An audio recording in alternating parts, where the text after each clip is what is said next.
Welcome to Wednesday's ESPN FC Live. Mark Donaldson alongside Mr. July. Only one of us has appeared in an LA Galaxy calendar as a pin-up, and it isn't me. Just look at this. You ain't putting that anywhere. Does that mean it's you, Ali? Well, I feel like if you mention it, I should show it then. Hold on. I Wait agree. a second. By process of elimination, if it's not me, then... Yeah, wait. See, If we're going to... Let's give it the love that it needs, that it requires, that it deserves. See, look at this. Look at this. Oh, yes. The month of July, baby.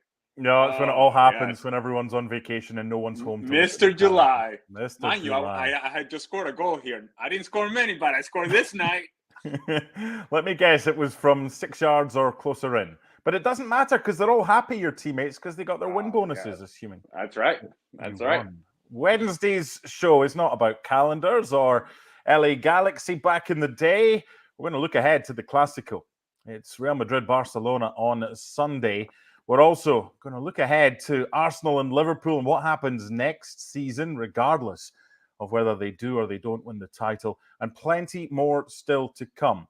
But I want to start with the Clasico, and I want to start, Ali, with the question I'm going to ask you now regarding Barcelona's preparation for the Clasico and how different your answer is perhaps now than if I'd asked you that question prior to their Champions League exit yesterday.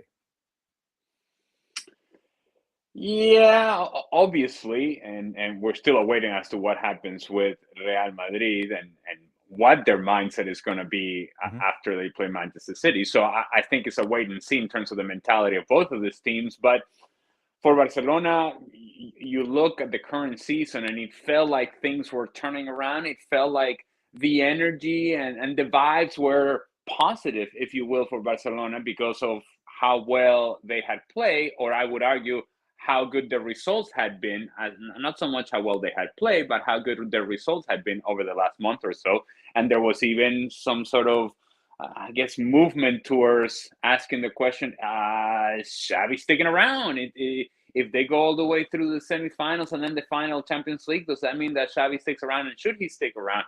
And all of that has now come to a complete stop. That conversation is no longer the case for Barcelona. Champions League is now out of the question. The league title, frankly, realistically, is out of the question as well, regardless of what happens in El Clasico. And so they come into this matchup against Real Madrid, needing to win in order to stay in that contention. And I think what's more likely to happen is that they are handed the death blow in the title race in La Liga. But regardless, yes, the mentality of Barcelona would be far different coming to El Clasico than it would have been had they advanced past PSG in Champions League. Yeah, anything less than a win for Barcelona at the Bernabeu on Sunday. And you can't quite crown Real Madrid as champions again, but you can get the silverware ready, polished, and you can get the engraver ready to type in, or to type in, engravers don't type, but to engrave Real Madrid. It's a new era engraver. A new era engravery. So, Barca win, and it goes to 5 points with 6 games left. What type of title race would we have if that was to be the case? I suppose an outside chance still for Barcelona. No more than a couple of things that go into play here. You have to look at who Real Madrid will play and what the tough matchups would be for them. Realistically, what are some of the games that they could lose? Have they played away against Athletic Club? Yes, they have. Have they gone away to Atletico Madrid? Yes, they have. And so is Girona going to be a problem? Well, no, they were not a problem because every time they played against Real Madrid this season, they melted and Real Madrid were dominant. They no longer have to play Barcelona. And so who are they going to lose to in order to provide Barcelona with a true opportunity to get back into the title race? I suppose the most dangerous game would be El Clasico. But even if you lose that, you still maintain a 5-point lead. With 6 matches to go, I still don't think it would be enough for Barcelona. It would make it more exciting, I suppose. We'd have more of a conversation about it. We'll sort of flirt with the idea that maybe there's a title race, but yeah, I don't think, regardless of what happens in El Clasico, I don't think Barcelona are truly in this title race, and I don't think that Real Madrid would collapse in the manner that would allow Barcelona to get back into it. Real Madrid are the likely title winners. If that is the case, where would this Real Madrid squad, by way of quality and the way that they would have won the title, compare with recent years in your eyes? I would look at this as one of the best coaching jobs by Carlo Ancelotti. And the reason I say that is if you were to think about some of the key players in any team, not just Real Madrid, you start, and we always have this conversation when we analyze a team. Let's look at down the spine of the team. That's sort of a go-to analysis and breakdown of a team. Well, down the spine of this team, Thibaut Courtois out for the season. Eder Militao just came back from an ACL injury. How much of an impact will he have towards the end of the season? Well, I don't think all that much, but he has missed most of the season. David Alaba turned ACL, also missed most of the season. And then you keep going down that spine, and eventually you get to the front. And in the front, what about Karim Benzema? He gone. So you don't even have a striker. And so then you begin to understand some of the challenges that Carlo Ancelotti has had this season. And I won't stop there, because Vinicius Jr. has had injury issues. Rodrigo has been inconsistent. Sometimes he's hot, sometimes he's cold. Jude Bellingham, while he was great at the beginning of the season and continues to be a really important player for them, had injury and suspension issues. And throughout all of that, Carlo Ancelotti has found ways to rotate people in and out, to find productivity from players. Brahim Diaz has had a role in this. Joselu has had a role in this. When Vini Jr. was missing, Rodrigo picked up the pace in terms of the scoring. And you see the continuity of the work that Carlo Ancelotti is able to do. The management of the position, guys like Edward Camavinga or Tchouaméni, who maybe doesn't want to play as a center back, but was utilized as a center back because, well, they didn't have anybody to play the position. And so this would have been, if indeed they go on to win the title as we expect them to do, this would have been one of the finest jobs that Carlo Ancelotti has ever done coaching, because the expectations don't change for Real Madrid, by the way, regardless of the injuries. And he's been able to deliver with results. Performances, it's a different sort of conversation, but with results, Real Madrid has been the most consistent team in La Liga, without a doubt. And that's the thing, only 7 games that they haven't won. They currently have the same number of points as they did for the entirety of last season, 78 points. Barca had 88 in winning the title last year, so Real Madrid 10 points short of that. You mentioned the fixtures. This is what Real Madrid have left after Barcelona. They go to Real Sociedad. They're at home to Cadiz. They're at Granada. They're at home to Alaves. They're at Villarreal. And they're at home to Betis. So the likelihood of them slipping up, even if Barcelona win this weekend, is, well, unlikely. So where would that leave Barcelona? Because similar to my first question about if I'd asked you this question yesterday, would your answer have been different? If I'd asked you about Xavi yesterday prior to the Champions League exit and the talk that he may be staying after all at the end of the season, 24 hours on, was that a fatal blow to Xavi's hopes, even if he says he isn't going to be staying, but the jungle drums were beating in his favor? Does that mean they're on the lookout for somebody else now? Well, personally, I don't think he was staying regardless. Once you make this sort of decision and you make this public and you go through all the press conferences and explain your decision as to why you're doing it, then it would make no sense to backtrack, because here is the plausible scenario. When you think about next year, let's just say, for sake of argument, that you hang on to Xavi and you say, well, we're going to believe in this project now. We didn't quite believe, but we're going to believe now.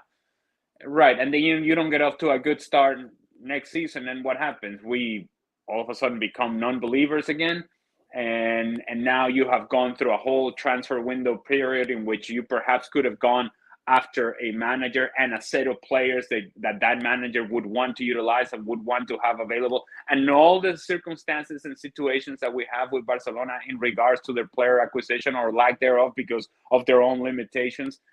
Yeah, you don't want to get to the same position that you were at the beginning of this year with the team struggling and wondering what are you going to do with the manager. The manager has already said he's going, and so therefore, I imagine the moment that he said he was going, and whatever the conversations were with Barcelona behind closed doors, that Barcelona then decided, okay, we have to formulate a plan as to what comes ahead, whether that's Rafa Marquez, who would seem to be the natural transition, or the sort of convenient transition, because it would cost Barcelona, comparatively speaking, no money. And it would be the cheapest option. Mm-hmm. And Barcelona, at this point, it seems like the cheapest option sometimes is the best option.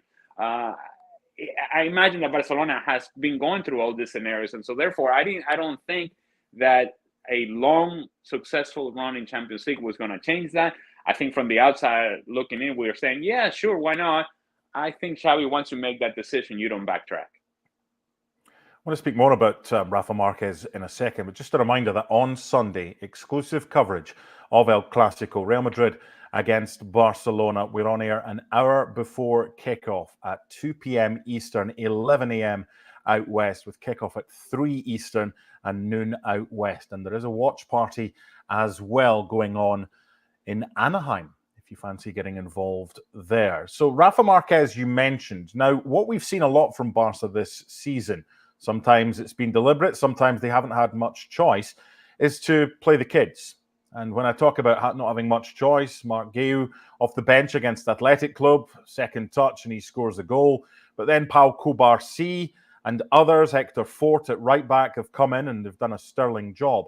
So when you're talking Rafa Marquez and you're talking Barca B and knowing all the players in La Masia and the reserves as well, does that make sense?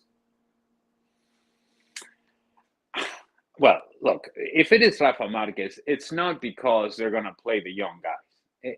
It's as I mentioned earlier, it's the convenient, cheapest option available. It's not. We cannot sit here and say, truthfully and honestly, that Rafa Marquez is the best option for Barcelona or the most qualified option for Barcelona. We simply can't say that. It's a guy that has very little experience coaching. And certainly no experience coaching at the major level. And so it would be a risk, and I suppose it's a risk that in the eyes of Barcelona may be a risk worth taking given their financial circumstances. And they may be forced into convincing themselves that Rafa Marquez is the answer. And he may prove to be the right answer, but let's not sit here and say he's the most qualified. I don't think he is. I just don't know that Barcelona can actually expand their sort of their options out into the world, because they have issues, financial issues that they haven't resolved and that they're still dealing with. And those they will continue to live with for now and in the foreseeable future. And so that's why you make the decision for Rafa Marquez. You don't make the decision for Rafa Marquez because you're thinking, oh, he's going to play the young guys. Whoever comes in is going to have to play the young guys. And mind you, that's what I would do if I would go into Barcelona, because I think the young guys are some of my best players. Lamine Yamal, Pedri, Gavi, Pau Cubarsí, who you stumble upon, by the way, because Pau Cubarsí was not in the plans to begin with, but he has become an answer for you. A guy like Fermín López, that you didn't really know that he was going to be an answer for you. He has been a guy that has provided something important for you. I play the kids because I think they're better options than some of the other guys that I have available. Okay, the Clasico on Sunday. So it takes us back to what perhaps was your best memory, either as a player when you were watching the Clasico or since joining ESPN and working on our La Liga coverage. Have you got one that kind of is above all else for your favorite Clasico memory, Ali? Well, there are many. And I remember a goal in El Clasico by Romario where defender comes out to him and he does that sort of that pull drag move that Romario used to do on a round, and then able to finish with the outside of his right foot. And it was just delicious to watch. As a striker, it gives me great pleasure to see something like that. But in terms of overall memories of El Clasico, you have to go back to the performance of Ronaldinho at Santiago Bernabeu. And it's twofold. It's the individual performance of Ronaldinho, the quality of the goals by Ronaldinho, but then it's Santiago Bernabeu, the stadium, getting up off of their seats and clapping for an opposition player and just saying, you know what, you're too good for us. Too good today. You deserve a clap. That, I think, the recognition, when you get the recognition of the Real Madrid fan base that you have been so outstanding, that they are now clapping for you, you must have done something special. That was a special day for Ronaldinho in Barcelona. Yeah, you mentioned Romario. He's just registered himself as a player for America Football Club at the age of 58. So there's still hope for you yet. You also mentioned applause and a good ovation for a visiting player. The one memory I want to bring back is Luis Figo. Luis Figo going back to Barcelona for the first time, wearing a Real Madrid shirt in October 2000. The noise at the Camp Nou was deafening, and even some of the players had to go and take the corner kicks in subsequent years because of the abuse that he got. That was something, but he didn't hide from that, and albeit that Real Madrid lost by 2-0, it wasn't quite the return he was looking for. But yeah, if you want noise in the Camp Nou, that was one of the biggest ones. Okay, let's get a prediction for Sunday. What do you reckon? Is it season over for Barca, or is it clinging on to hope with all 3 points at the Bernabeu for the visitors? What you got? Yeah, I don't think Barcelona goes into Santiago Bernabeu and win this game. The best they can hope for is a draw. Real Madrid, we'll see what kind of mental state they're in going into this match, following what would be celebrations in getting past Manchester City, or complete disappointment. And if it is complete disappointment, that's what would trouble me about Real Madrid. Is there a hangover? Is there a carryover into the match against Barcelona? I think El Clasico will grab their attention regardless. And when you get the full attention of Real Madrid, you usually get close to their best. And their best, I think, right now is better than Barcelona. I'm going to say Real Madrid win it at home 2-1. Okay.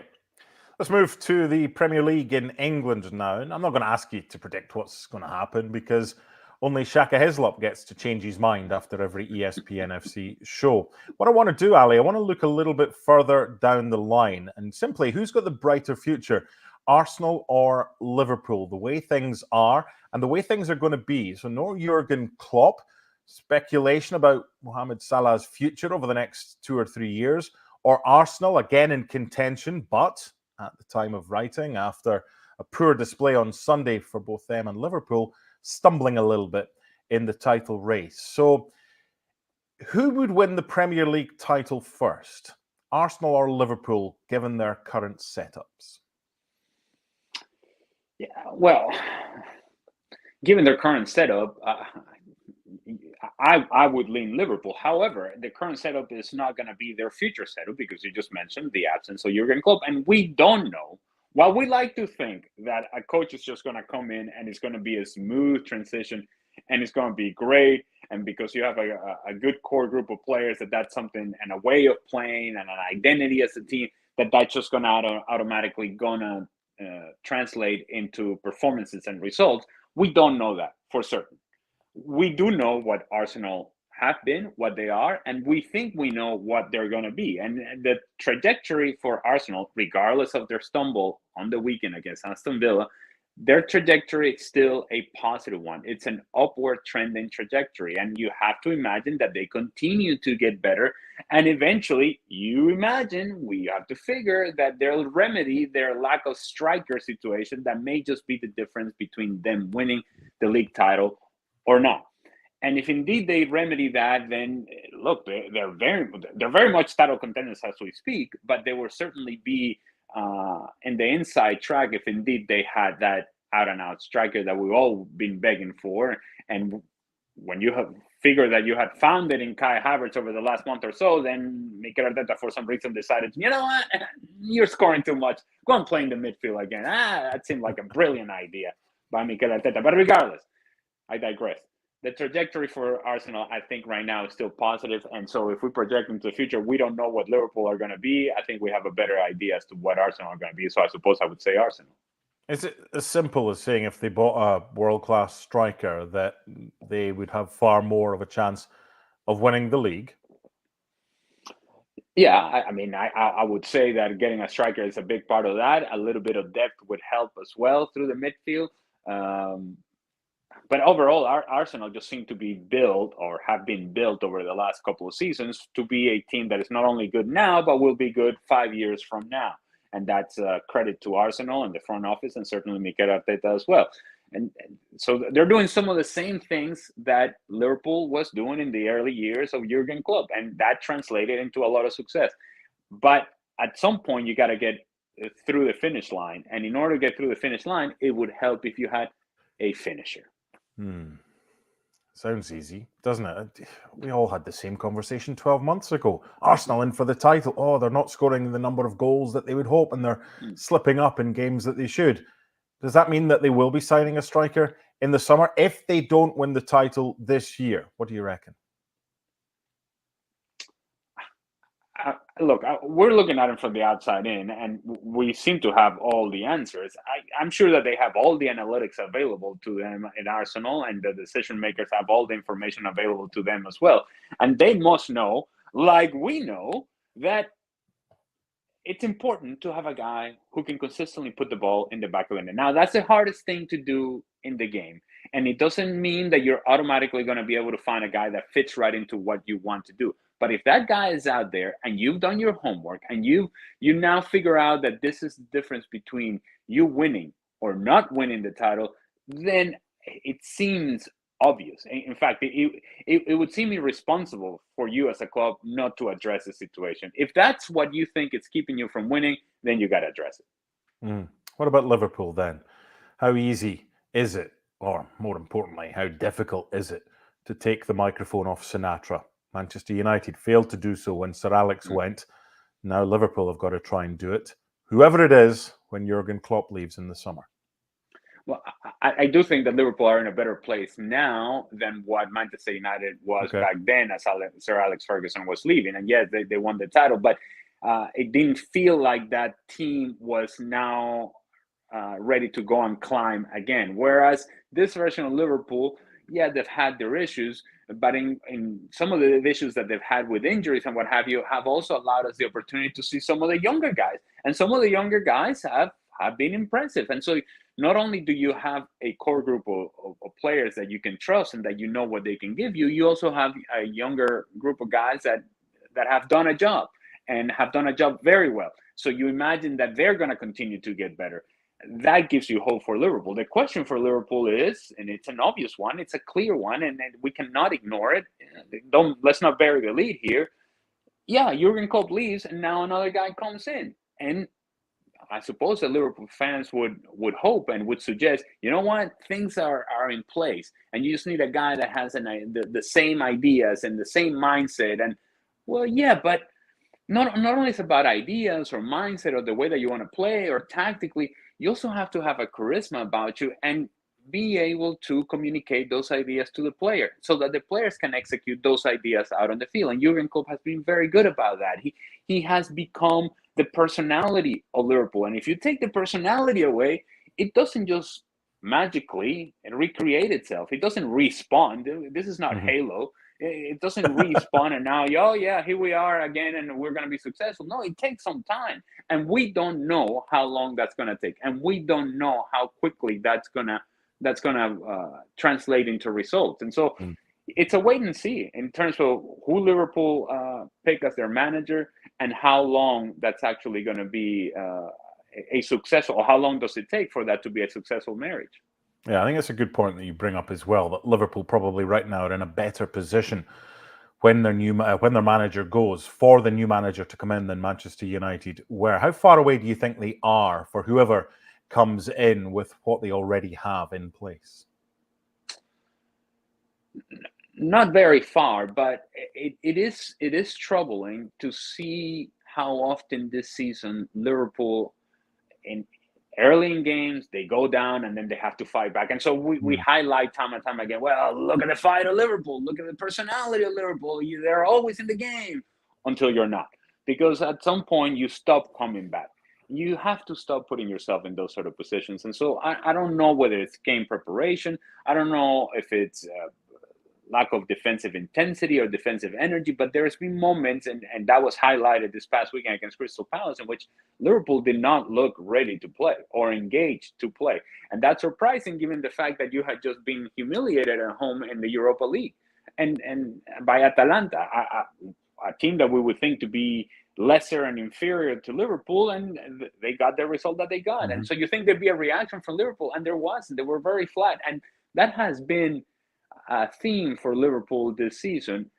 That has to change, and I don't know whether it's a combination of all the things that I just mentioned, and that there's some complacency maybe that creeps into a team, and maybe a new manager, a new voice, maybe that's something that addresses some of those issues. But it's been a theme, and it's been a trend for Liverpool this season that has been concerning. The fact that they give up early goals and they have to come back all the time. Well, to illustrate that point, 23 times this season they've gone 1-0 down. That ain't going to get you much. That's too much work to do. It really is. That's an incredible stat. 23 times they have been 1-0 down this season. Okay, that's Arsenal. That's Liverpool. We've looked at El Clasico as well. We're going to end with some quick fire questions for you. I spoke about replacing Sir Alex, and I spoke about replacing Jurgen Klopp. I mean, it's very difficult to replace an icon. Just ask those that had to fill in at LA Galaxy, Columbus Crew, and the myriad of other teams after you left. Which gets me thinking, what were the best pair of boots you ever wore when you were playing? What were your favorites back in the day? Oh, hello. Hello. Goodness. What have we got here? I must tell you, the chance with the LA Galaxy there on the left, I missed. The ball was clearly. I remember this ball play. Shouldn't this was be there. A playoff against the San Jose Earthquakes, and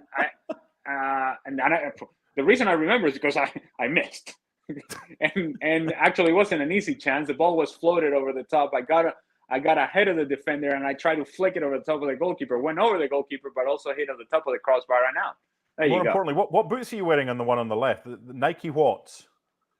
I have no idea, and that's prior to me getting an endorsement deal, and so I was wearing the boots that were provided by the team. And as I got older and more successful, then let's just say that the endorsement deal was in place, and it was with a company that doesn't have 1 or 2 stripes, but just more than that. And and when you play. And you're indoors, then they send you shoes all the time, and it's sort of an unspoken thing that you use whatever boots they send you, and the new colors and the new models, and so I suppose the ones that were my favorite to wear at the time were these white shoes that were Predators, and they were the leather Predators. I don't have dainty feet. So the new boots that you slide into, my Hobbit feet wouldn't get into that. Okay, I need something wider, and so the Predators were very much that for me. Comfortable leather shoes, and there's no better feeling. And I don't care at what level you play the game. There's no better feeling than when you have worn your shoes to the point to where you put your foot into that shoe, and the shoe just kind of melts into your foot. It's just that feeling right there, that's when you know those babies are ready to go. But in terms of my favorite boots of all time, I have to go back when I was a kid. One of my favorite players was Michael Laudrup back in the day. And he used to wear this Patrick shoes. And I mean, I don't even know if Patrick shoes are still around. But he used to wear those shoes. And I went to play a youth tournament in Europe. Actually, a couple of youth tournaments in Europe, in Sweden, Denmark, and Norway.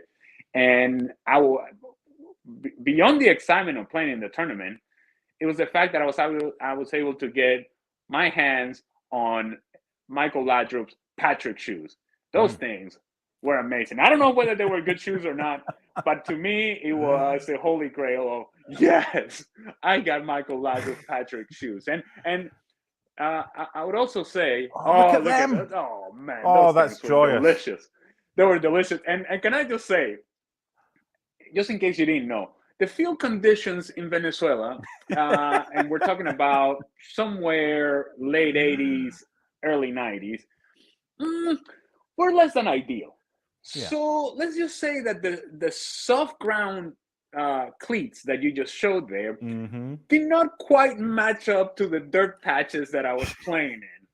But regardless, I was wearing my Patrick shoes, and they were amazing. I'm gonna end. I've got one more question for you. I'm gonna give you a quick story, and it's in Stevie Nicholls' book, so it must be true. Stevie Nicol once sent a pair of boots back because he said they were too small. Now, I know there's a few strikers out there like to wear maybe a size smaller so they just get a better feel. So he asked the backup goalkeeper, are these as small as they feel? Stevie had forgotten to take the paper out from the toes of the shoe when he put his foot in.